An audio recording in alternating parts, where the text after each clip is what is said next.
우리도 또 이 사순 시기가 예수님의 순환, 또 죽음, 또 부활 이런 어떤 그것을 우리가 기억하는 또 그 부활을 통해서 또 우리가 구원에 이르는 그것을 이제 우리가 기념을 하는 또 시기입니다.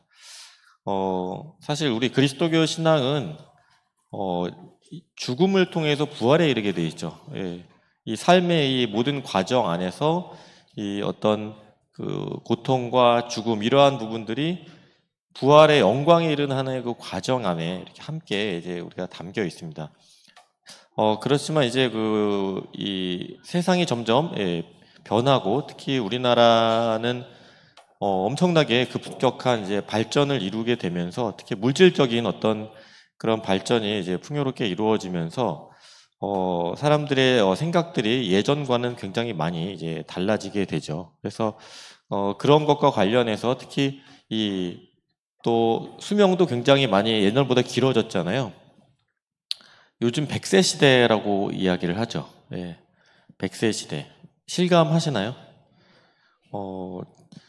제가 이게 최근에 이제 그 환절기만 되면 이렇게 장례가 많이 생기죠. 그래서 특히 저 동창이나 아니면 뭐 선후배 신부님들의 또 부모님 돌아가시기도 하고 그런데 이제 장례식장에 가면은 늘 웬만해서는 90이 넘어서 거의 어떤 분은 100세가 넘어서 돌아가신 분들 요새는 대부분이 그러시더라고요.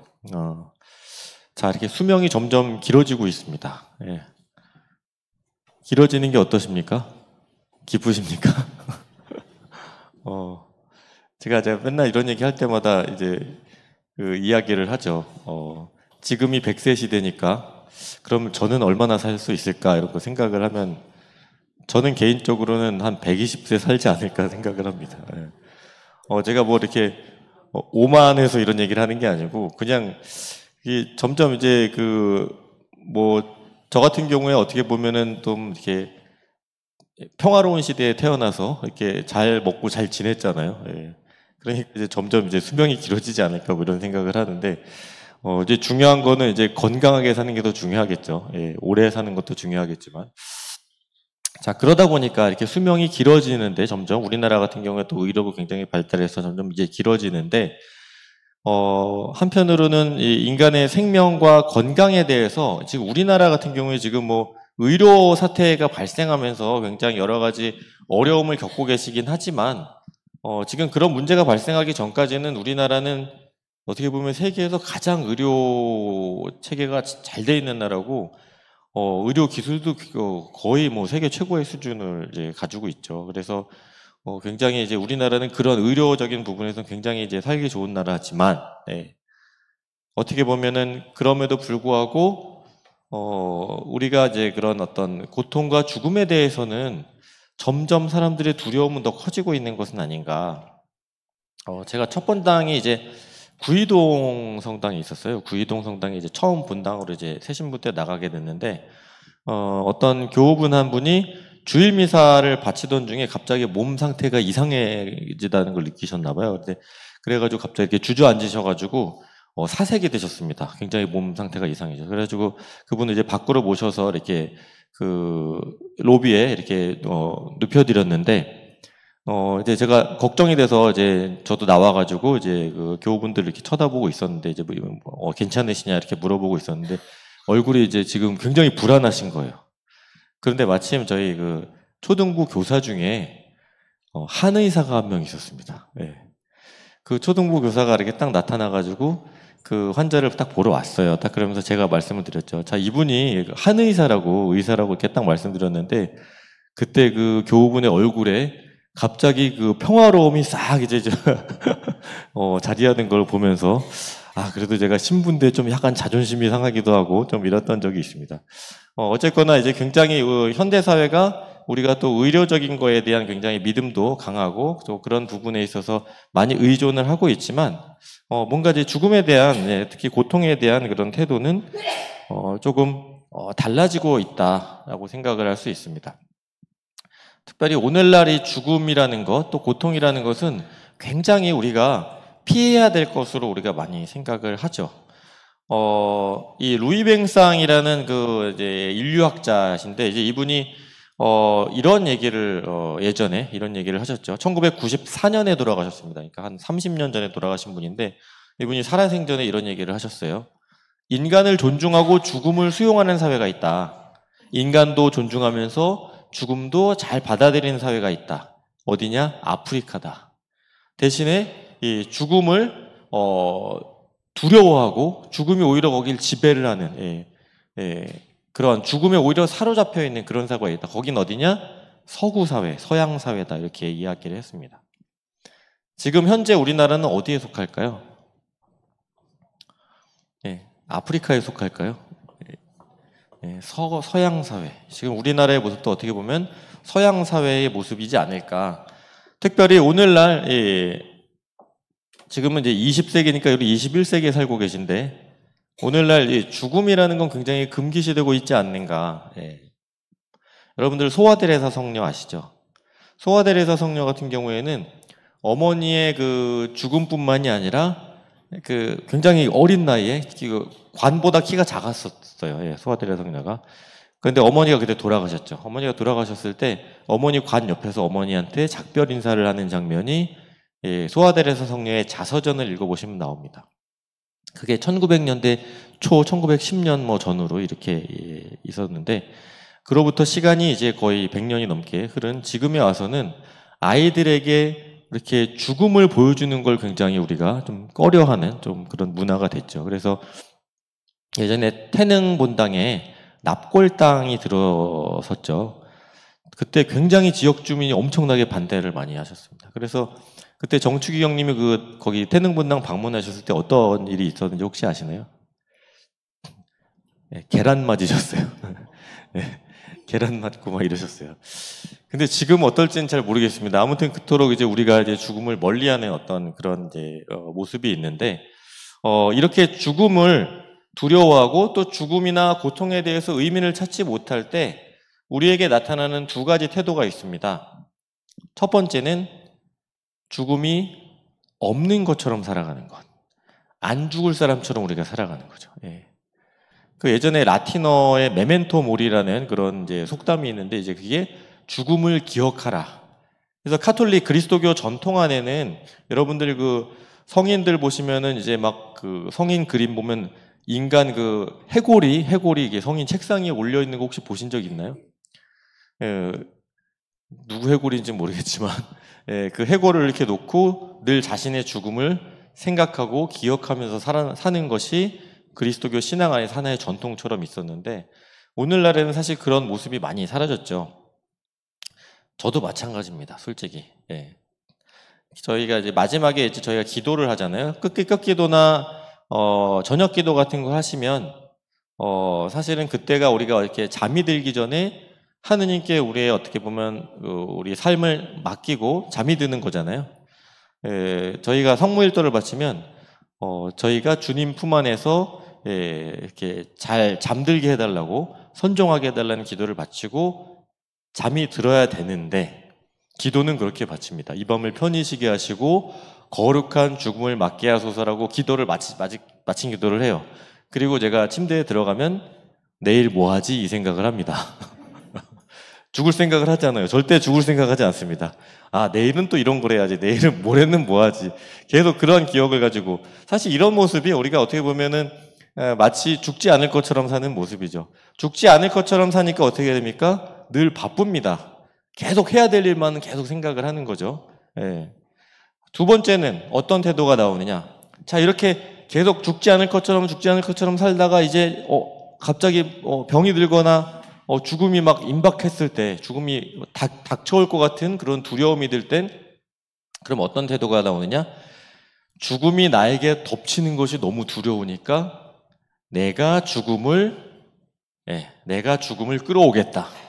내가 스스로 나의 죽음을 유발하겠다. 뭐 이런 태도가 나오는 거죠.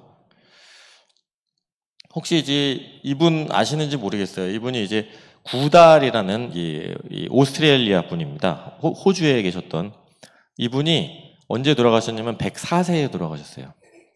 그런데 이분은 102세까지 테니스를 치던 분입니다. 근데 이분이 되게 유명했었는데 제가 2014년도쯤에 굉장히 유명하셨던 분인데 이분이 뭘로 유명했냐면요. 여러분들 그 스위스라는 곳에 가면 스스로 죽을 수 있게 자살을 도와주는 그런 기관이 있다고 합니다. 근데 이분이 호주에서는 안 되니까 스위스까지 건너가서 그렇게 내가 죽을 수 있도록 스위스까지 가서 그렇게 스스로 생을 마감하신 분인데 제가 조금 전에 말씀드린 것처럼 102세까지도 그렇게 테니스 치던 분이 왜 그러면은 돌아가시려고 그랬는가? 102세 때 어떤 일이 있었냐면요. 65세 이제 정년을 하시고 나서도 이분은 학자셨기 때문에 대학에서 계속 연구 활동을 하셨어요. 그래서 연구소에서 연구를 막 하시고 열심히 그렇게 지내셨는데 102세 정도 되시니까 이제 학교에서도 이분이 혹시나도 학교에서 넘어지시기라도 하면 어떡하나라는 뭐 걱정이 됐겠죠. 그래서 이제 좀 그만 나오시죠 하고 일단 퇴직을 종용을 당하신 거죠. 자, 그렇게 학교에서 일하다가 2년 퇴직을 하고 나서 2년 동안 지내고 나서 이제 당신이 느끼기에 나는 이제 더 이상 할 수 있는 역할도 없고 뭐 할 일도 없고 결국은 거기에서 이분이 이제 느낀 거는 내 삶이 무슨 의미가 있나, 더 이상 사는 게 무슨 의미가 있나 이런 이제 생각을 하게 된 거죠. 그래서 인터뷰를 합니다. 전 세계적으로 굉장히 그때 유명했었는데 어떤 인터뷰를 하냐면 나는 행복하지 않다. 나는 죽고 싶다. 나는 이 나이까지 산 게 너무 후회된다. 이런 얘기를 합니다. 예. 자, 이래서 이제 스스로가 이렇게 물론 가족들을 이제 한테 둘러싸여서 이렇게 뭐 돌아가시긴 했지만 결국은 이제 이 삶에 어떤 그 더 이상 내가 할 것이 없다. 뭐 내가 건강도 이렇게 크게 좋지 않고 그러고 뭐 병들어서 아프다 그러면 더 이상 나의 삶이 의미가 없다는 생각을 그렇게 하게 되는 것이죠. 자, 그래서 나오는 이러한 태도를 우리가 안락사라고 얘기를 하죠. 예. 오늘날 안락사라는 얘기는 많이 나오고 있습니다. 그런데 이 안락사라는 얘기가 많이 나오는 나라는요, 공통적으로요, 잘 사는 나라들입니다. 잘 사는 나라들. 예. 아까 스위스에 가가지고 그 소위 말해서 도움을 받아서 자살을 하셨다고 내가 말씀드렸잖아요. 스위스까지 가려면 돈이 많이 들겠죠. 예. 일단 비행기 표도 있어야 되고 또 혼자 갑니까? 혼자 가면 안 되죠. 또 누가 같이 가줘야 되고 또 가가지고 거기에서 그 절차가 진행되는 동안 거기에서 숙박도 해야 됩니다. 자, 우리나라 사람들이 예전까지 그런 걸 전혀 모르고 있다가 최근에 저걸 알게 됐죠. 예, 그러니까 막 거기에 이제 예약자가 막 늘어나고 있다. 뭐 이런 얘기가 나오고 있습니다. 그러니까 어느 정도 경제적으로 점점 좋아지면서 이 안락사에 대한 얘기가 점점 강하게 나오고 있습니다. 이 안락사라는 말은 그냥 말 그대로 하면은 편안한 죽음, 좋은 죽음이에요. 그냥 편안한 죽음, 좋은 죽음이니까 우리가 다 바랄 만한 죽음이잖아요. 예. 편안하게 편안하게 내가 죽고 싶지 않은 사람이 어디 있겠습니까, 사실은. 나 마지막까지 힘들게 살다 죽을래, 뭐 이런 사람은 없잖아요, 그죠? 근데 이제 오늘날의 이 안락사의 의미는 조금 달라졌다는 거죠. 원래 이 안락사라는 얘기가 이제 처음에 나왔던 것은 그 2차 세계대전 때 그 독일에서 그 히틀러가 자기 나라의 뭐 장애인이라든가 뭔가 이렇게 그 사회적으로 이 사람들을 돌볼 때 비용이 많이 든다라고 생각되는 이제 그런 사람들을 어떻게 했냐면 다 이렇게 불러들여 가지고요, 조직적으로 그 사람들을 안락사를 시켰어요. 그래서 아주 건강하고 생산적인 사람만 남기고 나머지 조금 사회적으로 부담이 된다는 것은 사람들은 다 그렇게 안락사를 시켰습니다. 그러니까 이제 그렇게 조직적으로 어떻게 보면 그런 그 군국주의적인 발상에서 그런 안락사가 이제 이루어졌는데 오늘날에 와서는 이제 이 안락사가 어떻게 이루어지느냐? 내가 정말 힘들고 고통스럽다. 질병 때문에 정말 더 이상 이 고통을 참을 수 없고 뭔가 이 고통을 이제 완화할 수 있는 방법이 없다라고 했을 때 좀 빨리 죽을 수 있게, 빨리 죽을 수 있게 해주는 것을 안락사라고 하는 거죠.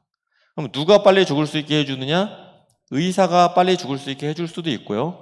의사의 도움을 받아서 스스로 죽을 수 있도록 하는 방법도 있고요. 어쨌거나 내가 아무튼 굉장히 고통스럽겠다. 아니면 예전에 그 미국에서 그 30대 한 중반 여성이었는데 뭐 결혼도 하고 이 여성은 변호사였어요. 그러니까 굉장히 이렇게 뭐 그 가정 생활도 뭐 특별히 이제 어려움이 없었는데 이제 갑자기 뇌종양을 이제 진단을 받게 되는 거죠. 자, 뇌종양을 진단받고 나서 이 여성이 결국은 의사의 도움을 받아서 스스로 목숨을 끊게 됩니다. 그런데 이 여성은 아직까지는 그 질병을 완전히 이제 진행된 상태는 아니지만 앞으로 내가 어떻게 될지를 미리 생각하고 내가 점점 더 고통받겠지, 내가 가족들에게 부담이 되겠지 이런 생각을 하고 미리 그렇게 아직 내가 모습이 아름답고 건강할 때 내가 스스로 나의 생을 마감해야 되겠다라고 해서 그렇게 이제 간 거죠. 바로 이런 것들을 우리는 이제 오늘날 안락사라고 우리가 얘기하는 그런 내용들입니다. 이 안락사 중에 특히 내가 스스로 나의 죽음을 초래한다 그러면 이제 그거를 자살이라고 그러는데 우리가 그걸 도움을 받아서 누구의 도움을 받아서 의사의 도움을 받아서 스스로 생을 마감하는 걸 우리는 의사 조력 자살이라고 얘기하죠. 지금 여기에 그 화면에 보시는 저 사람은요, 이 캐보키언이라는 이름의 이제 의사입니다. 근데 이 사람이 의사임에도 불구하고 많은 환자들, 나 이제 빨리 죽고 싶다 이런 환자들을 130여 명이 죽을 수 있도록 도와줬어요. 그게 나중에 어떻게 됐냐? 그거를 그냥 자기가 도움만 준 것이 아니고요, 방송을 했습니다. 그 장면을.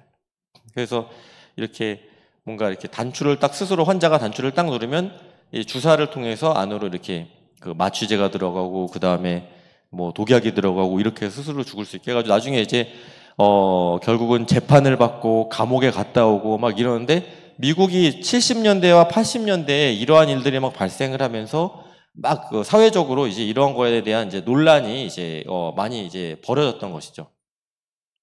자, 그래서 여러분들 그 혹시 존엄사라는 말 많이 들어보셨죠? 자, 이 존엄사라는 말이 언제 생겨난 거냐면요. 우리가 그냥 존엄사 그러면 그래, 인간이 존엄하니까 당연히 죽음도 존엄해야지 이렇게 생각할 수 있잖아요. 근데 그런 뜻이 아니고 아까 조금 전에 제가 말씀드렸던 1970년대에 안락사를 합법화하려고 했던 사람들이 만들어낸 말이 이 존엄사입니다. 왜냐, 인간은 자유로운 존재니까 내가 스스로 내가 언제 죽을지, 어떻게 죽을지, 어디서 죽을지를 내가 결정하는 그런 죽음이 존엄한 죽음이다 이렇게 선전을 하기 시작을 한 거죠. 그래가지고 미국에서는 1997년에 오리건주라는 곳이 처음으로 의사 조력 자살을 합법화를 시켰습니다. 그래서 미국에서 이제 그 법이 만들어지고 그 법의 이름이 사실 존엄사 법이었어요. 자, 그런데 우리나라도 작년 7월에 조력 존엄사 법안이 발의가 됩니다. 자, 이 안규백이라는 이제 민주당의 안규백 의원이 이제 대표 발의를 했는데, 자, 조력 존엄사. 존엄사에 대해서 어떻게 생각해요? 존엄사는 반드시 우리 인간은 존엄하게 죽어야죠. 이렇게 생각하실 수 있지만 그 내용을 보면 이렇습니다. 자, 조력 존엄사는 의사의 도움을 받아서 이제 조금 전에 말씀드렸던 스스로 목숨을 끊을 수 있도록 도와주는 그러한 어떤 개념이에요. 근데 누가 이것을 신청할 수 있느냐? 일단 말기 환자여야 됩니다. 말기 환자고요. 그 다음에 수용하기 어려운 고통이 발생하고 있어야 되고, 세 번째가 내가 스스로 그것을 원해야 된다. 말기 환자고 정말 참을 수 없는 고통에 시달리고 있고 내가 스스로 그것을 원하면 신청을 하고 그것을 심사를 해서 이 사람은 도와줘도 됩니다. 그러면 이제 의사가 처방전을 써줘요. 뭐 약물을 이제 복용할 수 있도록. 그러면은 그 약을 먹고 스스로 죽을 수 있게 도와주는 법안이 지금 발의가 된 거죠. 자, 이 법안이 발의가 되니까 특히 이제 우리나라 의료계 쪽에서 이제 일단 반발이 있습니다. 의료윤리협회에서는 이 존엄사법, 사실 이게 원래는 2022년도에 한번 발의가 됐다가요, 국회가 끝나면서 다시 새롭게 발의가 됩니다. 근데 이 의료법 연구에서는 이렇게 얘기합니다. 의사가 그럼 안락사의 도구가 되란 말이냐. 사실 처방전을 의사가 써주지만, 자, 처방전은 의사가 써줘요. 그럼 그 처방전을 가지고 약을 짓는 사람은 누구죠? 약사죠. 예. 자, 그러면 또 혹시 환자에게 이런 조력 존엄사의 의사가 있는지 상담을 하는 사람은 주로 누굴까요? 병원에서. 네. 간호사가 주로 그런 역할을 한다고 합니다. 예. 거기에 가족들, 뭐 직원들, 뭐 수납 직원들, 모든 사람이 이제 다 관련이 되는 거죠. 예. 자, 그러니까 여기서는 이제 의사가 그럼 안락사의 도구냐? 그리고 자꾸 지금 이 자기결정권이라는 얘기를 합니다. 나의 운명을 내가 스스로 결정할 수 있다, 이런 얘기를 하잖아요. 자기결정권, 참 좋아 보입니다. 우리라면 누가 스스로 우리의 삶을 결정해야 된다, 이렇게 얘기하지만 그 자기결정권이 죽고 사는 문제까지 우리가 결정할 수 있는가라는 거죠. 네, 여기에서 이 자기결정권은 남에게 피해를 주지 말아야 한다. 자, 이 의료법 연구회가 이렇게 얘기합니다. 의료윤리 연구회는 자기결정권은 남에게 피해를 주지 말아야 되는데 죽음의 자기결정권을 실행하는 것은 가족과 주위 사람 모두에게 상처와 피해를 주는 비윤리적인 행위다. 이런 법이 제정되게 되면 아파서 차라리 죽고 싶다는 호소를 자기결정권으로 오해해서 의사가 환자를 죽음의 길로 유도하는 비극이 발생할 수도 있다. 또 이제 아프신 분들은 또 그런 두려움이 있죠. 예. 과도한 간병비 때문에 가족들에게 짐이 될 것 같다는 두려움 때문에, 그러한 걱정 때문에 자신의 죽음을 앞당기려는 그런 태도가 나올 수도 있는 거죠. 이제 우리나라 같은 경우에. 특히 이제 우리나라에서 좋은 죽음 그러면은 고통스럽지 않은 죽음도 많이 생각하시지만 가족들에게 짐이 되지 않는 죽음, 이런 거 많이 생각하시잖아요. 우리나라가 가족을 되게 중요시하게 여기다 보니까. 자, 가족들 때문에 내가 그럼 빨리 죽겠다고 하면 그게 무슨 자기결정권입니까, 그게? 예. 어쩔 수 없이 나는 살고 싶지만 이 가족들 때문에, 그리고 법이 있으니까 또 눈치를 볼 수밖에 없잖아요. 예. 뭐 심한 경우에 왜 안 돌아가실까? 뭐 이런 얘기를 할 수도 있는 거고. 자, 그런데 조금 전에 말씀드렸던 이 자기결정권, 다른 말로 하면요, 죽음에 대한 자기결정권, 다른 말로 하면 이제 사람들이 죽을 권리 얘기를 합니다. 죽을 권리. 자, 살 권리는 있죠. 살 권리 있으시지 않습니까? 아무도 살 권리에 대해서 누가 질문을 하지 않습니다. 그런데 죽을 권리를 이제 막 얘기를 하기 시작하는 거죠. 그래서 아까 존엄사도 있었고, 존엄사와 함께 그 안락사 운동을 했던 사람들이 죽을 권리를 또 주장을 합니다. 자, 그래서 어떤 이야기를 하냐면 인간이 자기 생명을 종결할 수 있는 권리, 인간이 자기 생명을 스스로 종결할 수 있는 권리는 인간이기 때문에 당연히 향유하는 권리다. 인간으로서 사는 마지막 시간과 장소, 그리고 생을 마감하는 방법을 스스로 결정한다는 것은 인간이기 때문에 가능한 것이고 인간이 자기 인생에 살 수 있는 최고의 존엄하고 자율적인 행동이다. 이런 식으로 주장을 합니다. 내가 선택해야만 그 죽음이 존엄해진다, 이렇게 얘기를 하는 거죠. 예. 자, 그런데 내가 할 수 있다고 해서 사실은 스스로 목숨을 끊는 이 행위는 인간밖에 할 수 없는 건 맞잖아요. 예. 뭐 여러분들 혹시 뭐 집에 기르는 강아지가 인생을 비관해서 자살했다, 이런 얘기는 못 들어보셨을 거 아니에요, 그죠? 인간만이 할 수 있는 건 맞는데 할 수 있다고 해서 그럼 그걸 우리가 권리라고 할 수 있느냐? 내가 할 수 있는 건 다 권리가 됩니까? 예. 권리라는 말을 우리가 많이 하는데요. 자, 그럼 권리는 도대체 권리가 뭐냐 이거죠. 권리. 제가 어떤 권리가 있다. 어떤 권리가 있을까요? 요새 뭐 종교의 자유의 권리도 있고요.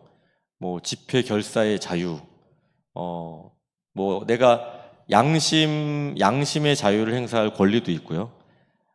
기본적으로 이제 우리가 제공받아야 될 의식주, 가장 최소한의 인간다운 생활을 할 수 있는 그러한 것들을 내가 제공받을 권리, 주거의 권리, 의복의 권리, 뭐 최소한의 먹을 수 있는 음식의 권리, 이런 것들은 우리가 얘기를 할 수 있습니다. 그럼 이 권리라고 얘기할 수 있는 것은 어떤 게 있는가?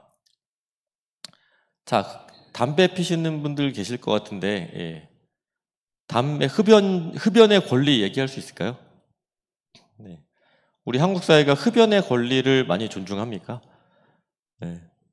흡연보단 건강에 대한 권리가 더 중요하게 여겨지죠.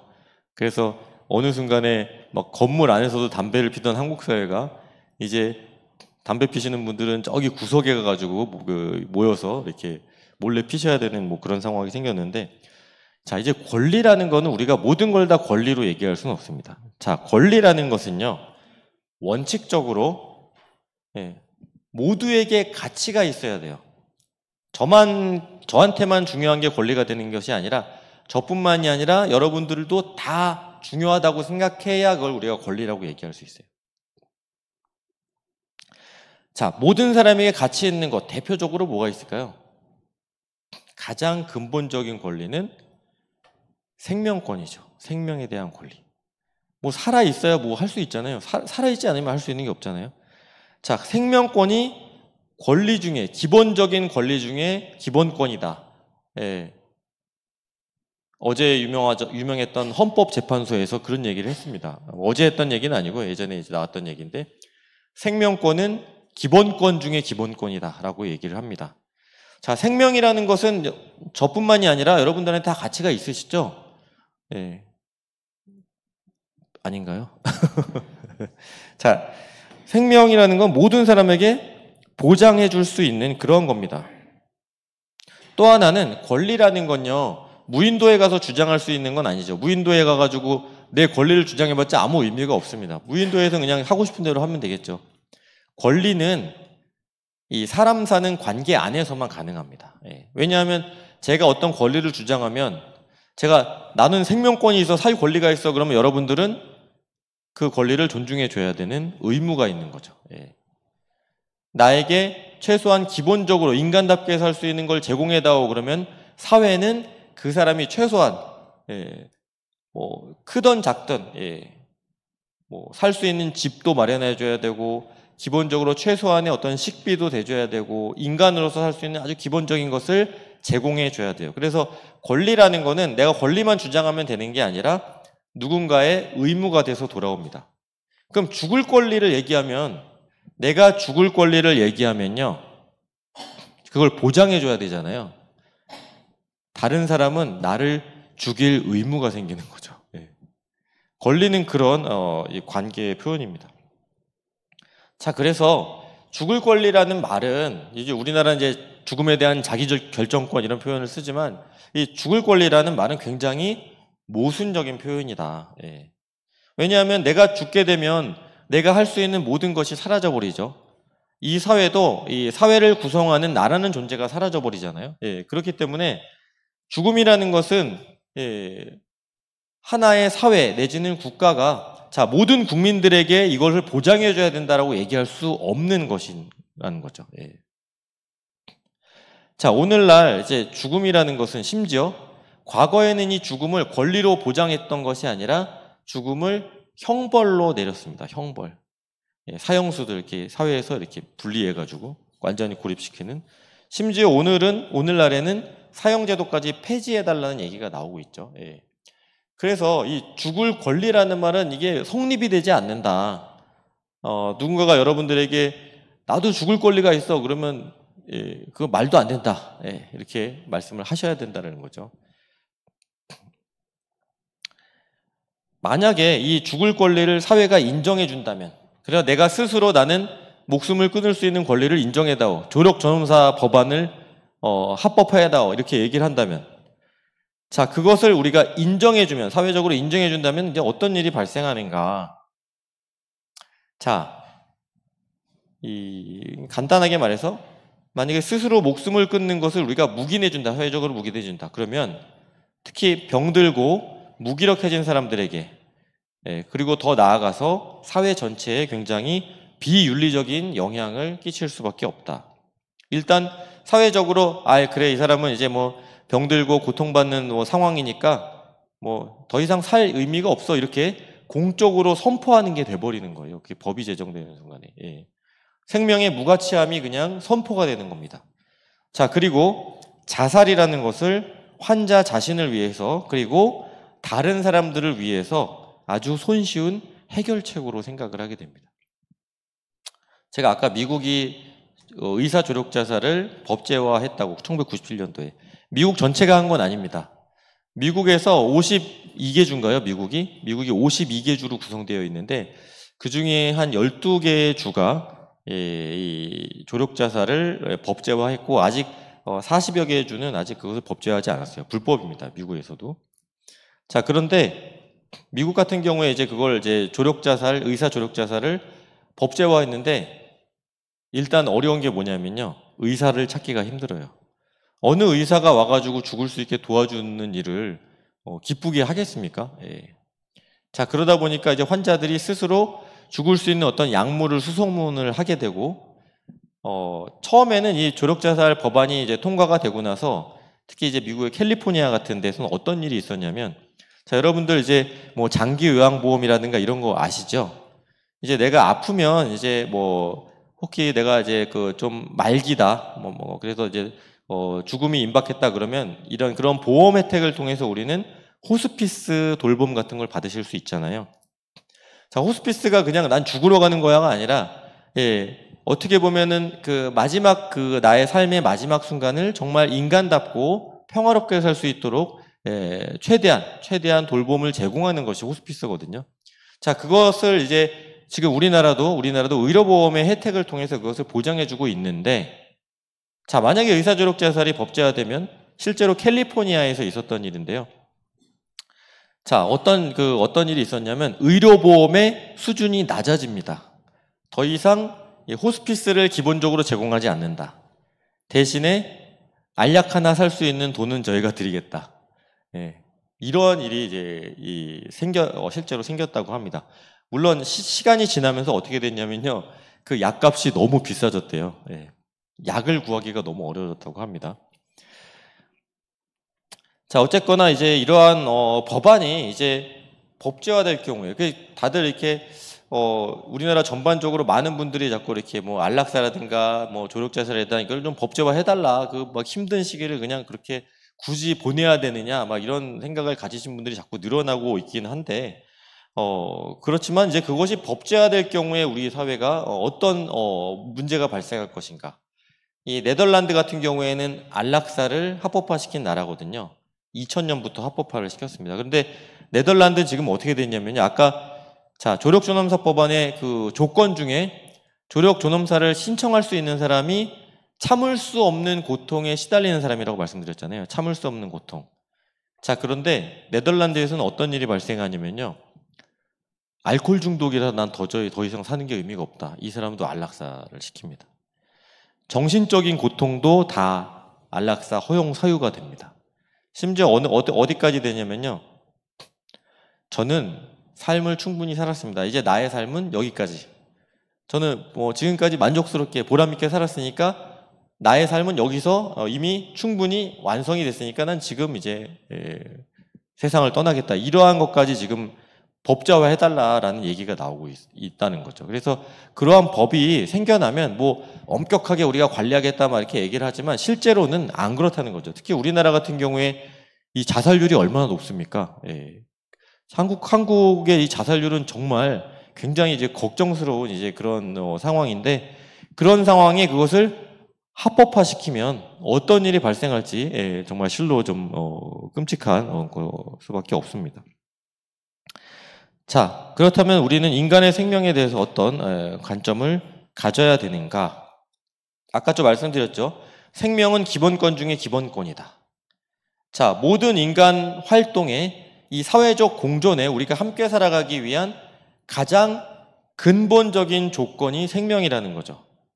대다수의 사람들은 생명은 신성하다. 누구도 생명을 마음대로 처분할 수 없다. 자, 이런 때는 생명을 해쳐도 된다라는 만약에 그런 허락이 떨어진다면 어떻게 우리가 함께 살아갈 수 있을까요? 자, 누구도 생명을 함부로 해서는 안 된다.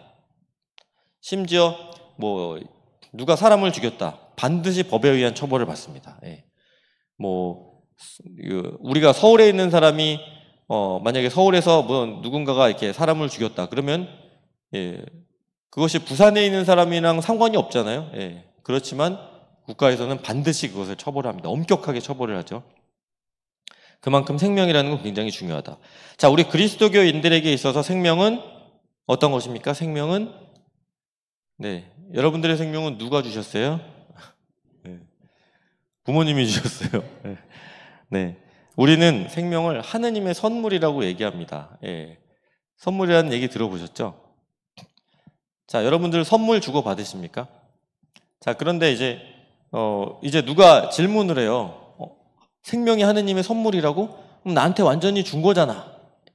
자, 그러면 내가 받은 선물이면 그 다음에 내가 마음대로 처분하면 되지. 예. 저도 이제 가끔 선물을 받습니다. 근데 이제 똑같은 게 여러 개 들어올 때가 있죠. 예. 똑같은 걸 이렇게 대표적으로 포도주 같은 걸 누가 선물을 주셨어요. 포도주가 두세 병이 돼요. 그러면 그걸 내가 다 마실 수가 없잖아요. 그러니까 주변에 있는 분들에게 좀 나눠드리기도 하고, 왜냐면 이제 내가 받은 선물이니까 내가 그것을 이제 말씀은 안 드리죠. 저한테 선물해 주신 분한테는 얘기 안 하고 그 선물을 내가 그냥 알아서 이렇게 처분을 합니다. 그래도 문제가 없다고 생각하죠. 그러면 생명도 하느님이 우리한테 주신 선물이면 우리가 마음대로 해도 되는 거 아니에요? 라고 질문이 나왔다는 거죠. 이런 질문을 누가 던지더라고요. 일단은 선물이 뭐냐? 선물과 뇌물의 차이가 뭡니까? 선물과 뇌물? 자, 여러분들 어른들이 만약에 누군가에게 뇌물을 만약에 뇌물을 준다라고 생각을 한번 해보세요. 누군가에게 정성스럽게 뇌물을 마련했어요. 뇌물을. 자, 그 뇌물을 건네면서 여러분들은 그 사람하고 친해지고 싶어서 뇌물을 건네십니까? 예. 저 사람이 목적이 아니죠. 뇌물은 다른 게 목적입니다. 나는 저 사람한테 뇌물을 주고 다른 대가를 받기를 원하는 거죠. 근데 선물은 어떻죠? 선물을 주는 거는 그 사람하고 친해지고 싶어서 선물 주죠. 그 사람이랑 가까워지고 싶어서. 이미 가까운 사람들끼리 또 선물을 주고받습니다. 선물이라는 건 관계의 표현이거든요. 굉장히 중요한. 자, 근데 내가 누군가에게 이제 선물을 했어요. 선물을 했는데 저는 안 받습니다. 딱 이러면 어떻게 됩니까? 저희가 좋은 마음으로 준비한 선물을 저 사람이 철저하게 거절을. 저는 그런 거 안 받아요. 그러면은 제가 마음이 아프겠죠. 저 사람은 나는 당신이랑 친해지고 싶지 않아, 이 얘기를 하는 거나 마찬가지라는 거예요. 선물이 바로 그렇다는 거죠. 그렇다면 생명의 선물, 하나님께서 우리에게 주시는 이 생명의 선물이라는 것은 바로 어떻게 보면 우리가 끊임없이 하느님께로부터 받는 이런 사랑의 표현이고 하느님과의 관계를 우리에게 알려주는 그러한 선물입니다. 자, 그런데 이 생명의 선물은 우리가 한꺼번에 온전히 받을 수 없는 선물이죠. 여러분들 집안에 하느님께로부터 생명의 선물 몇 년 받으셨습니까? 저는 아직 한 50년 정도 집에 두고 왔습니다. 이렇게 얘기할 수가 없죠. 생명의 선물이라는 건 지금 순간순간 하느님께서 우리에게 끊임없이 생명을 허락하시고 우리에게 주시는 선물이죠. 만약에 내가 스스로 목숨을 끊겠다, 나 여기까지 살면 됐다, 더 이상 사는 거 의미가 없다라고 우리가 그렇게 얘기를 하고 실제로 그것을 우리가 실행한다면 어떻게 보면 우리는 하느님께 고만 주세요, 이제 고만, 더 이상 받지 않겠습니다 라는 그런 의미가 된다라는 겁니다. 그래서 우리에게 생명을 선물로 주시는 분의 마음을 아프게 할 뿐만이 아니라 그분과의 관계를 우리가 거부하는 것이 되는 것이죠. 자, 이렇게 생명이 소중하고 우리가 생명을 잘 돌봐야 된다면, 자, 이제 다시 한번 이 첫 번째 우리가 얘기했던 문제로 돌아가죠. 자, 오늘날 수명은 늘어나고 또 병원에 가면, 또 병원에 입원을 하게 되면 어떻게 보면 중환자실 같은 데서 기계의 힘에 의존해 가지고 우리의 생명을 억지로 연장하는 경우도 생길 수 있다. 김할머니 사건 혹시 아세요? 김할머니 사건? 2009년도에 병원에서 진료를 받던 70대 한 여성이 갑자기 이제 진료를 받다가 약간 사고가 생겼어요. 의료 사고가 생겨서 호흡이 멈추고 호흡이 잠깐 멈췄다가 그래서 뇌손상을 입게 됩니다. 뇌손상을 입게 돼서 이분이 일종의 혼수 상태에 빠지게 되시죠. 그래서 인공호흡기, 입에다가 이게 호스 꽂아가지고 인공호흡기로 이제 강제로 이제 호흡을 하게 만들었습니다. 여러분들이 많이 들어보신 연명의료 결정법이 생기게 된 이유가 바로 이 김할머니 사건 때문인데요. 그래서 이렇게 마치 강제로 이미 죽음에 임박하신 분 같은데 억지로 생명을 연장하는 것은 이분의 뜻에도 맞지 않는다. 자녀들이 우리 어머니는 이런 걸 원하지 않으셨다라고 그래가지고 병원에다가 이걸 중단해달라고 얘기했더니 병원은 절대 안 된다. 인공호흡기를 중단하면 환자가 죽게 되기 때문에 그러면 어떤 문제가 생길지 우리가 알 수가 없다라고 거부를 합니다. 그래가지고 결국은 법정까지 가서 나중에 이제 그 법원에서 인공호흡기를 중단해도 좋다라고 법원에서 판결을 내리죠. 자, 그래서 인공호흡기를 중단을 했는데 돌아가셨을 거예요, 이분이? 이분이 한 7개월을 더 사셨습니다. 그러니까 이 대법원에서는 이 죽음의 과정에 들어섰다, 임종의 과정에 들어섰다라고 생각했는데 사실 그게 아니었던 거예요. 그래서 약 210일 정도를 더 스스로 호흡을 하시면서 살다가 이제 돌아가셨습니다. 자, 그래서 그런 문제가 나오니까 이제 사회적으로 그럼 도대체 우리가 말기 환자, 오늘날 현대의학은 소위 연명의료라는 것 때문에 환자의 수명을 어떻게 보면 강제로 이렇게 막 연장할 수도 있을 것 같은데 그럼 언제까지 우리가 이거 환자들을 돌봐야 되느냐? 어떻게 하는 게 바로 적절한 돌봄이냐? 자, 그리스도교는 생명은 하느님의 것이고 우리가 함부로 할 수 없다라고 계속 강조하니까 그러면 수단과 방법을 가리지 않고 생명을 무조건 연장하는 게 우리가 얘기하는 거느냐? 이렇게 질문을 던질 수 있겠죠. 자, 그래서 이제 우리는 이렇게 얘기합니다. 적절한 돌봄에 대해서 알아야 된다. 적절한 돌봄. 일단 먼저 우리가 얘기하고 싶은 것은 무의미한 의료행위 내지는 무익한. 무익한이라는 건 뭡니까? 이제 도움이 되지 않는다는 거죠. 도움이 되지 않는 그런 의료행위가 분명히 있습니다. 도움이 되지 않는 의료행위가 있는데 그러면 무의미한 삶은 있는가? 무의미한 삶은 없다라는 거죠, 기본적으로. 자, 그러면 우리가 선택할 수 있는 건 뭘까요? 생명입니까? 의료행위입니까? 의료행위에 대한 선택은 가능하다. 환자에게 도움이 되지 않는, 환자의 고통을 더 가중시키고 임종의 과정을 더 연장하는 그러한 의료행위는 환자가 원한다면 중단할 수 있다. 그걸 법으로 만든 게 연명의료 결정법입니다. 그리고 나는 그러한 상황이 되면 난 그런 의료행위는 받고 싶지 않다라는 의사 표현을 미리 하실 수 있게 법으로 정해놨죠. 혹시 하신 분 있으십니까? 사전연명의료 의향서 쓰신 분 있으세요, 여기서? 다녀오셨어요. 설명 잘 듣고 쓰셨어요. 자, 근데 건강할 때 쓰셨잖아요. 그죠? 나중에 그러면 또 내가 입원했을 때 생각이 또 바뀌실 수도 있을 거 아니에요. 그죠? 안 바뀌세요? 자, 건강할 때 쓰시는 걸 우리는 사전연명의료 의향서라고 그러고요. 19세 이상의 모든 성인들이 다 쓰실 수 있는데 내가 입원해서 환자가 돼서 실제로 병이 들었을 때 의사와 함께 쓰는 또 다른 서류가 있습니다. 앞에 거는 제가 사전연명의료 의향서라고 말씀드렸고요. 의사와 같이 쓰는 건 연명의료 계획서입니다. 연명의료 계획서는 실제로 내가 질병 상태에서 의사와 이렇게 앞으로 어떻게 돌봄을 받을 것인가 이야기하면서 작성하는 겁니다. 그래서 우리가 이제 아까 자기결정권 그랬는데 저희가 이제 권고를 드리고 싶은 것은 사전연명 의향서를 작성을 해 놓으실 수도 있지만 나중에 또 병원에 가시면 의사와 계속 상의를 하시면서 또 그러한 준비 연명의료 계획서를 작성하실 것을 권고드립니다. 강제로 하시라는 말씀은 아닌데 왜냐하면은 그래야만 나의 의사를 더 적절하게 표현할 수 있잖아요. 사실 사람의 마음은 늘 이렇게 언제든지 바뀔 수가 있기 때문에 알 수가 없는 거거든요. 자, 그래서 우리가 의료행위는 선택할 수 있는데 자, 조금 전에 그런 환자에게 도움이 되지 않는 그런 의료행위는 우리가 중단해도 괜찮다 이렇게 얘기할 수 있는 거죠. 자, 그래서 이제 왜 그런 얘기가 나오게 됐는가?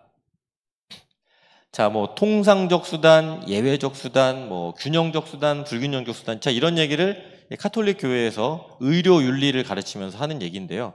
이 사진 보이시죠? 사진. 예. 뭐 하는 장면일까요? 네. 발치를 하고 있죠. 발치를. 자, 대략 한 1600년도, 1500년도 유럽에서 그때 이제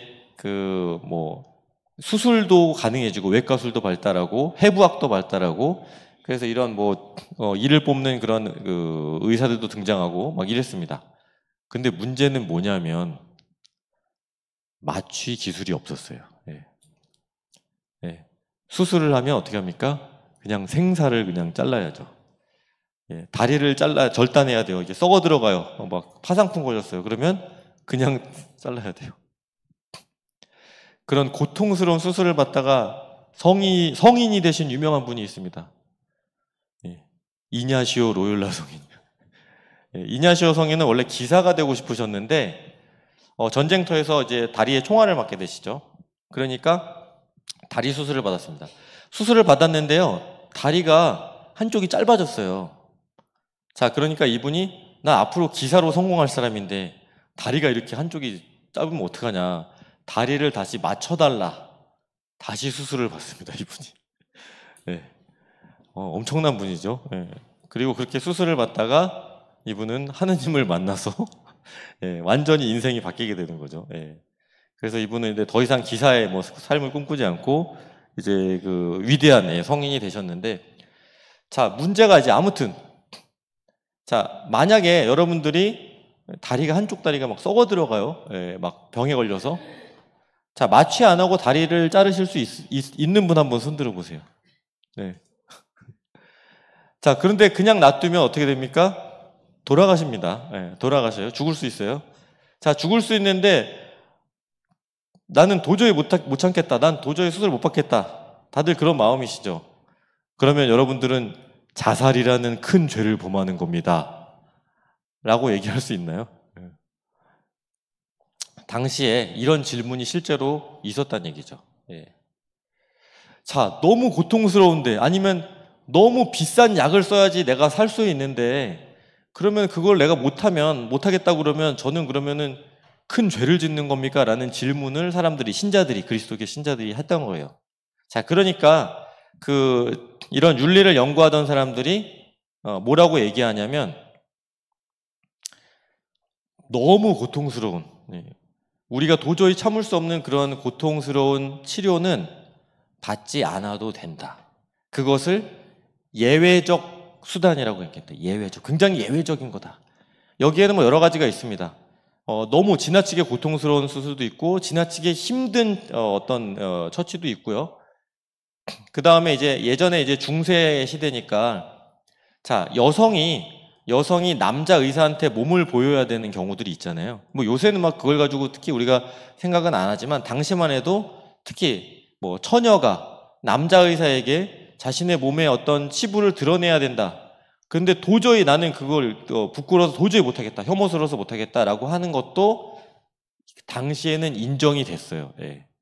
그것도 예외적이다. 이렇게 인정이 됐던 거죠. 그래서 통상적인 어떤 그런 의료행위와 예외적인 것을 구분해가지고 우리가 반드시 해야 되는 것은 소위 말하는 통상적인 그런 의료행위들. 예. 어떤 여성이 이제 남편을 잃었습니다. 남편을 잃고 시리에 빠져 있다가 시름시름 앓게 돼가지고 폐렴이 걸려가지고 병원에 왔어요. 근데 의사가 항생제를 처방해 줬습니다.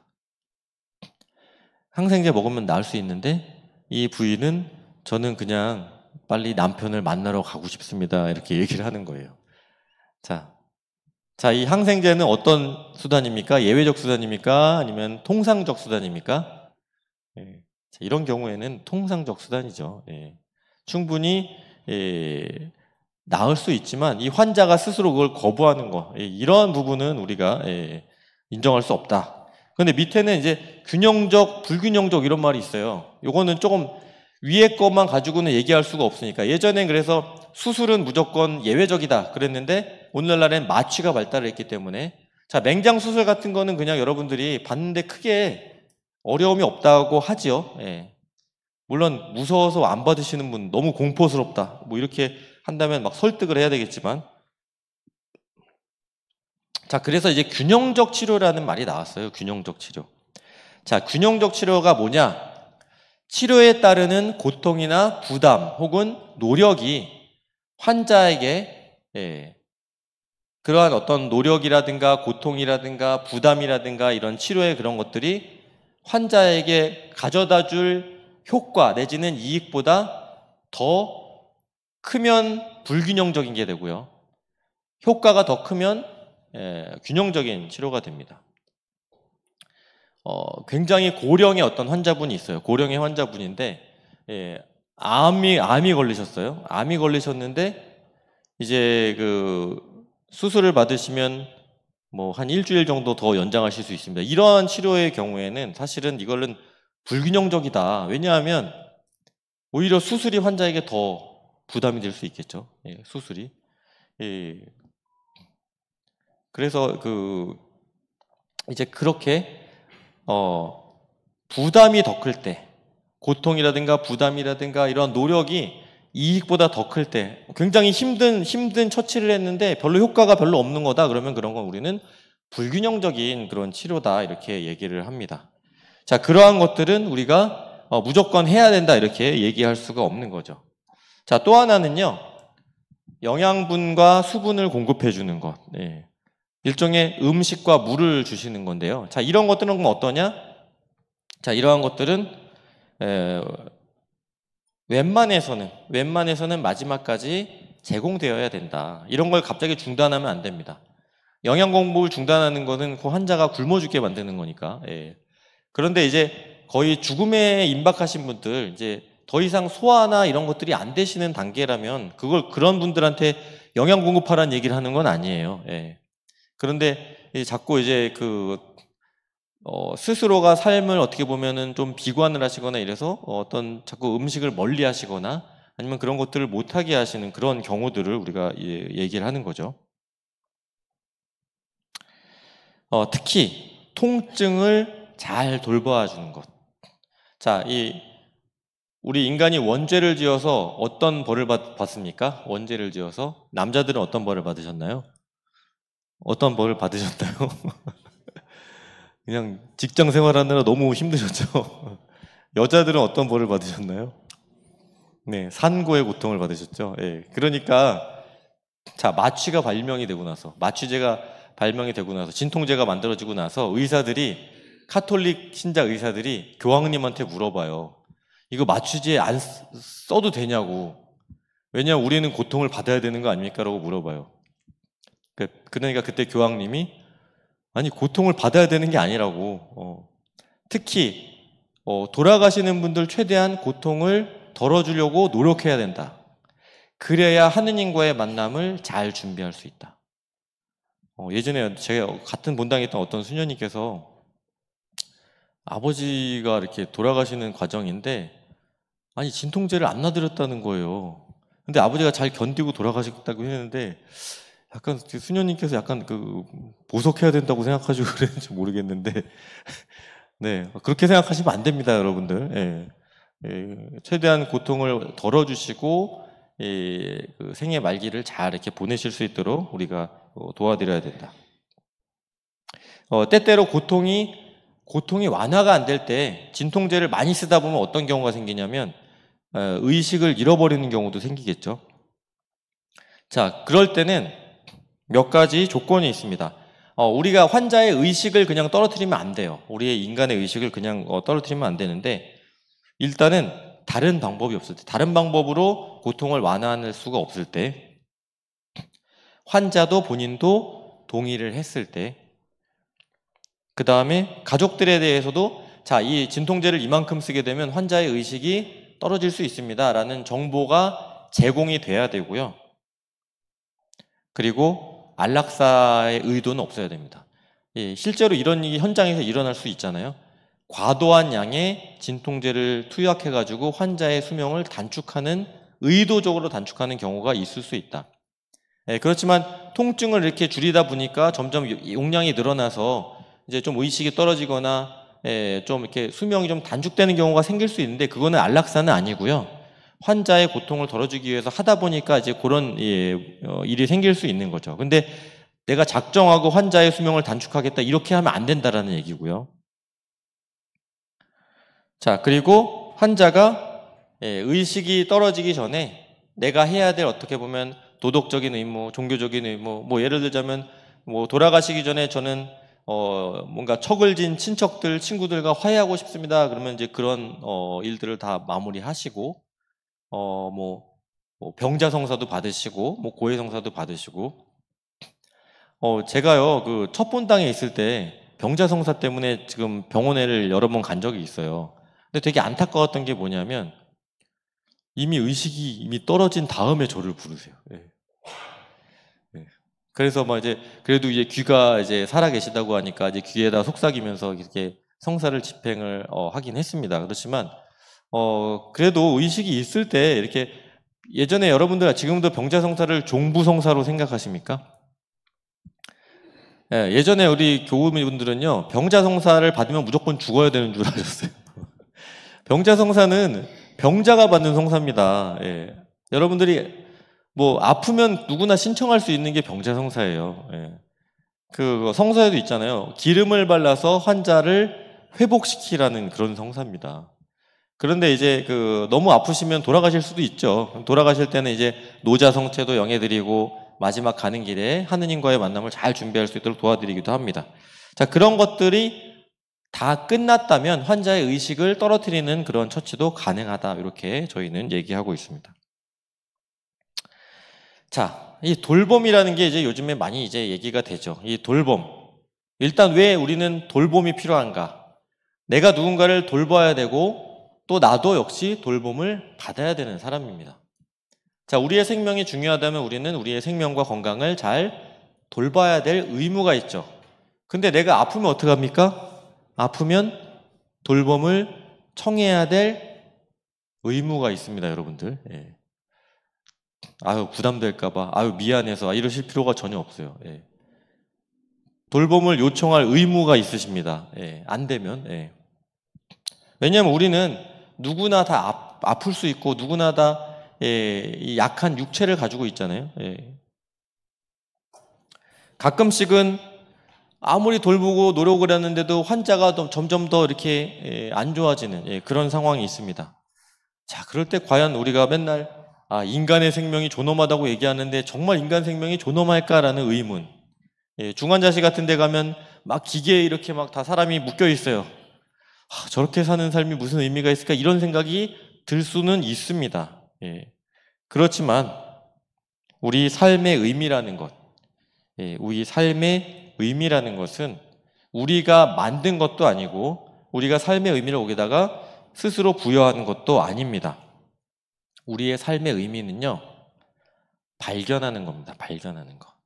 자, 이분이 이제 빅터 프랭클이라는 이제 그 정신과 의사신데, 이분이요, 그 예전에 2차 세계대전 때 아우슈비츠라는 그 끔찍한 수용소에서 살아남으신 분이거든요. 자, 그 수용소에서 강제로 사람들을 노동을 시키고 먹을 것도 조금밖에 안 주고 심지어 화장실도 마음대로 못 가게 하니까 사람들의 삶이 점점 비참해집니다. 그래서 막 추위에 떨고 있는데 커피를 한 잔씩 나눠주는 그런 상황이 있죠. 그런데 문제는요, 이분이 그런 얘기를 했어요. 그 끔찍한 상황에서 어떤 사람은 돼지였고 어떤 사람은 성자였다, 이렇게 얘기를 합니다. 그 상황에서 우리는 다 짐승처럼 변할 것 같지만 안 그렇다는 얘기죠. 이 성자처럼 살아갔던 사람은 어떤 사람들이냐. 자, 커피 한 잔이 딱 오잖아요. 따뜻한 커피를 나눠주잖아요. 추운데 그 커피 다 마셔서 몸을 좀 데피고 싶은데도 불구하고 커피를 반만 마시고 물을 안 주니까 그 남은 커피로 매일 세수를 했다고 합니다. 이 빅터 프랭클은 유리 조각 같은 걸로 매일 자신의 면도를 했다고 그래요. 그 상황 속에서 자신의 인간으로서의 품위를 마지막까지 스스로 지켜냈던 사람만이 생존을 해냈던 거죠. 살아남았던 겁니다.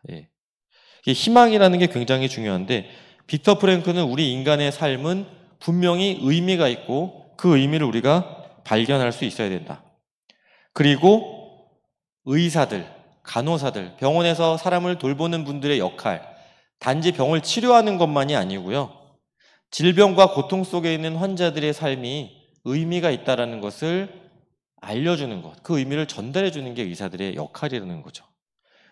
그래서 굉장히 뛰어난 의사의 어떤 조건, 물론 이제 굉장히 지식도 많고 환자의 만병을 다 고쳐주는 그런 사람이면 좋겠지만 어쨌거나 그건 불가능합니다. 예. 예. 중요한 거는 그렇게 많이 유명한 의사분들은 환자 하나하나를 그냥 질병으로 대하는 게 아니고 하나의 인간으로서, 인격체로서 하나하나 그렇게 정성스럽게 대할 때 많은 분들이 그 의사를 찾아간다고 하죠. 자, 중요한 것. 자, 돌봄에 있어서 중요한 것은 뭐냐? 자, 스타밧 마텔이라는 저 라틴어는 뭐냐면요. 요한복음 19장 26절.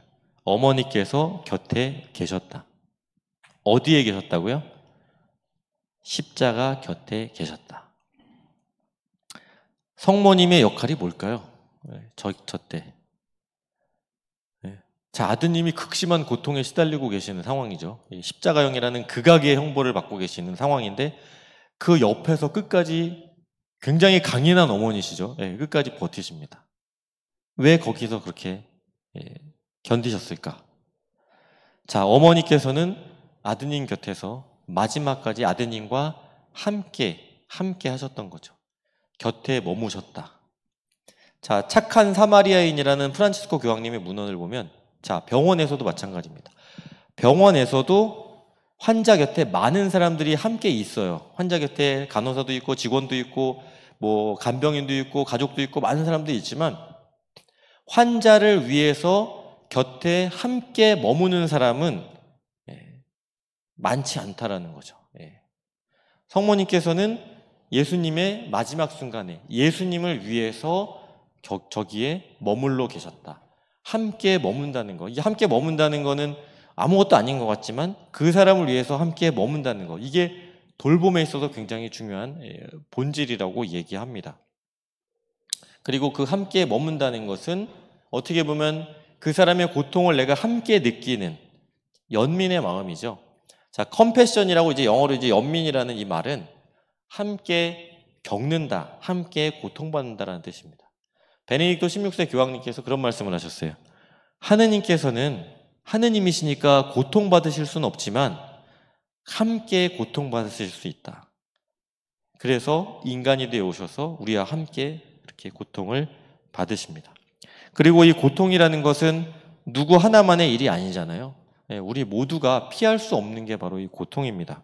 그 고통을 함께 나눌 때 우리는 그 안에서 우리의 나약함을 통해서 다른 사람과 이렇게 관계를 맺게 되고 친교를 맺게 됩니다.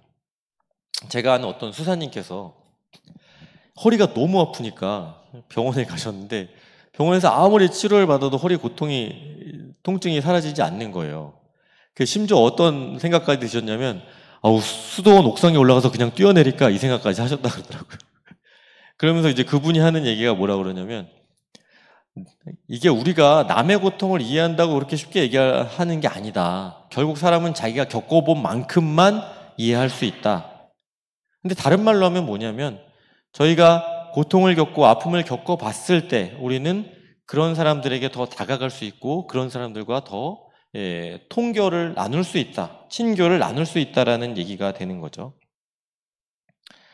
자, 그래서 아까 말씀드렸던 것처럼 중환자실이나 만성질환치료센터에서 사람들은 단순히 직원으로 있을 수도 있고 병자와 함께 머물러 있는 사람일 수도 있습니다. 자, 그래서 이 돌봄이라는 것, 마지막까지 환자와 함께 머무는 이 돌봄이라는 것이야말로 어떻게 보면 환자가 정말 존엄한 죽음을, 존엄한 임종을 맞이할 수 있도록 하는 그 환자의 삶이 그 순간도 역시 의미가 있고 소중하다는 것을 마지막까지 알려주는 그런 행동이죠. 아까 우리는 존엄사, 내가 선택한 죽음이야말로 존엄한 죽음이다. 자, 이러한 얘기가 나오니까 자, 이 토플러 박사라는 분이요. 아내가 암으로 돌아가셨는데 이분이 이런 얘기를 합니다. 만일 자신이 자신을 죽이기 위해서 과다한 약물을 복용하는 것이 존엄한 것이 된다면 나의 아내처럼 자연적으로 죽음을 맞이하는 대다수의 사람들은 그럼 뭐가 됩니까? 내가 스스로 죽어야 내 죽음이 존엄한 거고 내가 고귀한 거고 그러면 마지막까지 자신에게 주어진 삶을 마지막까지 끝까지 살아낸 분들은 그럼 뭐라고 해야 됩니까? 그분들의 죽음은 존엄하지 않습니까? 라는 질문을 던졌습니다. 자, 우리 그리스도인들에게 있어서 존엄한 임종, 존엄한 죽음이라는 것은 첫 번째, 안락사처럼 인위적으로 죽음을 앞당기는 것도 아니다. 두 번째, 집착하는 마음으로 억지로 생명을 연장하는 것도 아니다. 두 가지 다 극단적인 태도죠. 그런 것들을 배제하고 환자에게 적절한 도움을 줘야 된다. 우리의 삶이 갖고 있는 그 의미에 대해서 우리가 늘 생각해 봐야 된다. 제가 영상 하나 마지막으로 이렇게 나누면서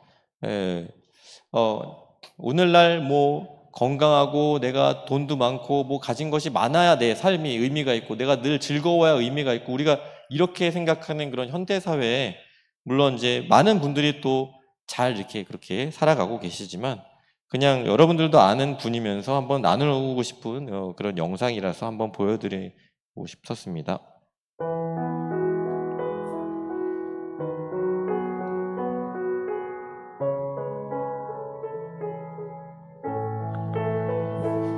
소아마비로 인해 평생 목발에 의지하고 세 차례의 힘든 암투병을 겪었던 장영희 교수는 학창시절인 중학교, 고등학교 입학시험을 치를 때마다 아버지 장왕록 씨가 학교에 가서 시험을 치르게 해달라고 사정을 했다고 합니다. 장애인에 대한 이해와 처우가 좋지 않았던 그 시절, 장애인의 입학시험 자체를 거부한 학교들이 많았기 때문입니다. 그리고 장영희 교수가 서강대학교 입학시험을 치르려 할 때도 아버지는 여느 때처럼 시험을 볼 수 있게 해달라고 학교를 찾아가 부탁했습니다. 그런데 당시 서강대학교 영문과 학과장이었던 미국인 브루닉 신부는 너무나 의아하다며 아버지께 말했습니다. 무슨 소리 하는 겁니까? 시험을 머리로 보지 다리로 봅니까? 장애인이라고 해서 시험 보지 말라는 법이 어디 있습니까?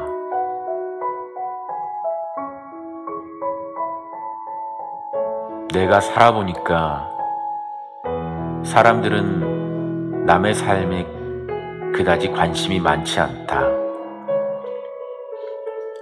그래서 남을 쳐다볼 때는 부러워서든 불쌍해서든 그저 호기심이나 구경 차원을 넘지 않더라. 내가 살아보니까 정말이지 명품 핸드백을 들고 다니든 비닐봉지를 들고 다니든 중요한 것은 그 내용물이더라. 내가 살아보니까 남들의 기준에 따라 내 목표를 세우는 것이 얼마나 어리석고 나를 남과 비교하는 것이 얼마나 시간 낭비고 그렇게 함으로써 내 가치를 깎아내리는 바보 같은 짓인 줄 알겠더라. 내가 살아보니까 결국 중요한 것은 껍데기가 아니고 알맹이더라. 겉모습이 아니라 마음이더라. 예쁘고 잘생긴 사람은 TV에서 보거나 거리에서 구경하면 되고 내 실속 차리는 것이 더 중요하더라. 재미있게 공부해서 실력 쌓고, 진지하게 놀아서 경험 쌓고, 진정으로 남에 대해 덕을 쌓는 것이 결국 내 실속이더라.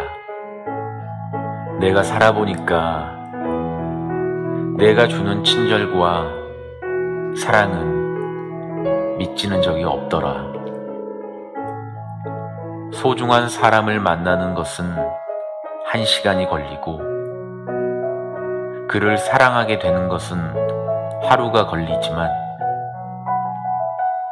그를 잊어버리는 것은 일생이 걸린다는 말이더라. 내가 살아보니까 남의 마음속에 좋은 추억으로 남는 것만큼 보장된 투자는 없더라.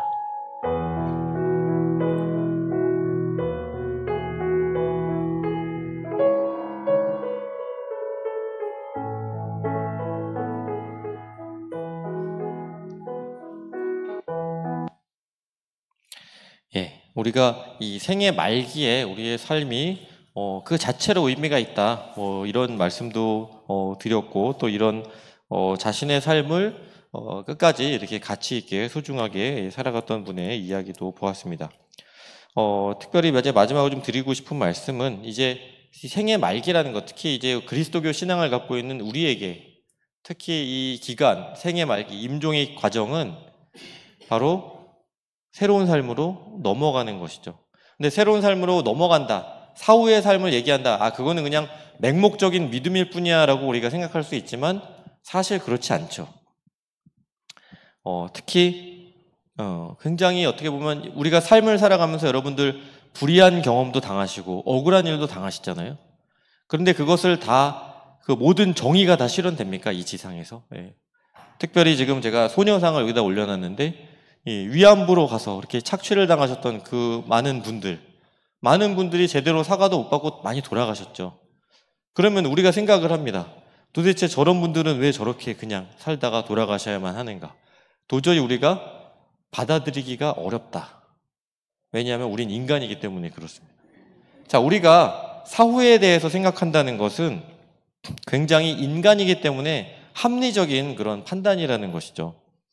바로 그러한 것들이 이 생애 말기에 중요한 또 의미가 되고, 자, 그러면 그런 아픈 환자들을 돌보는 것은 어떤 역할인가? 자, 이걸 보시면은 마지막에 이제 마라톤을 하는 분이 이제 마지막 도착하기 그 직전에 쓰러집니다. 도저히 더 이상 나 못 걷겠다. 어떤 분들이 또 이 안락사를 막 법제화하자는 분들이, 아니 이제 그만 뛰겠다는데 왜 또 끝까지 끌고 가냐고 막 이런 분도 있었어요. 그렇지만 자, 저런 장면을 보면서 우리가 왜 감동을 느끼냐 이거죠. 마지막까지 자신에게 주어진 그 과정을 마지막까지 해낸다는 것. 어떻게 보면 생의 말기는 우리의 삶을 완결하는 시간이다. 우리에게 하나의 소명으로 주어진 이 삶을 마지막까지 완성하는 시간이다. 옆에서 돌보는 사람들, 환자를 돌보는 분들은 그 사람이 자신의 삶을 마지막까지 완성할 수 있도록 도와주는 사람들입니다. 그런 의미에서 굉장히 이러한 생의 말기에 가지고 있는 중요성을 생각할 수 있습니다. 자, 그래서 이러한 이 마지막에 이 충만함에 이르는 시간, 설사 환자가 제발 저 좀 죽게 해달라고 요청을 하더라도 우리는 그것을 결코 정말 안락사를 원하는구나라고 우리가 생각해서는 안 된다라고 가톨릭 교회는 얘기합니다. 그러한 그 외침은 마지막까지 함께 머물러서 나를 도와달라는 그런 간청이라고 우리는 생각해야 된다라는 것입니다. 저는 오늘 강의 여기까지 하도록 하겠습니다. 긴 시간 수고 많으셨습니다. 감사합니다.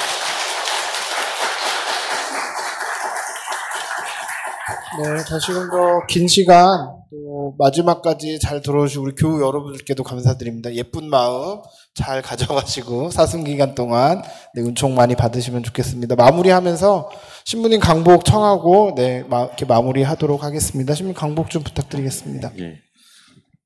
마무리가 중요하네요. 주님께서 여러분과 함께 또한 사제의 영과 함께 전능하신 천주 성부와 성자와 성령께서는 여기 모인 모든 이에게 강복하소서. 네, 평안히 가십시오. 네, 감사합니다.